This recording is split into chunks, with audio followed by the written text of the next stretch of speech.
C'est le retour du beau temps, c'est le retour du soleil, on va en parler avec vous Marie Leroy dans un instant, mais le problème c'est qu'il faut combiner à la fois le retour de la chaleur, le retour du soleil et ce Covid-19. Premier sujet que je voudrais aborder, c'est le gel hydroalcoolique. On dit qu'il faut passer son temps à se laver les mains avec ça ou avec du savon, et je voudrais vous faire regarder ce reportage de CNews justement, dans lequel on explique attention, gel hydroalcoolique et soleil, ça ne fait pas vraiment bon ménage. Regardez.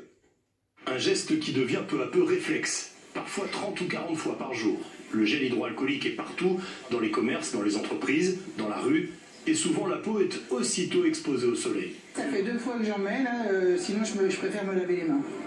Donc là j'ai qu'une hâte, c'est de rentrer et puis d'aller me laver les mains avec de l'eau et du savon. J'avais entendu dire effectivement qu'au niveau du soleil, il fallait faire attention au niveau du gel hydroalcoolique. En plein soleil, la peau se dessèche très rapidement avec l'alcool à 70% et les huiles essentielles sont parfois nocives. Les dermatologues mettent en garde notamment contre les risques de brûlure. Comme on a manqué de gel, il y a eu énormément de contrefaçons et il y a des produits où l'alcool n'est pas de très bonne qualité, n'est pas purifié, etc.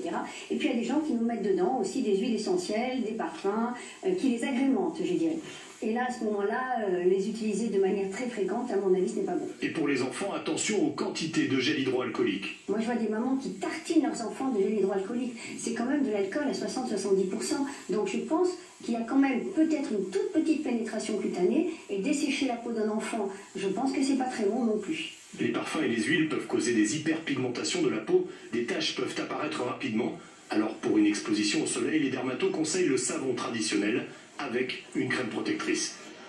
Docteur Dag Mensadoun, est-ce qu'il faut faire attention au gel hydroalcoolique en cette période où le soleil revient et les chaleurs reviennent? Absolument, Martine Vasperas a absolument raison de dire qu'il faut se méfier des gels hydroalcooliques.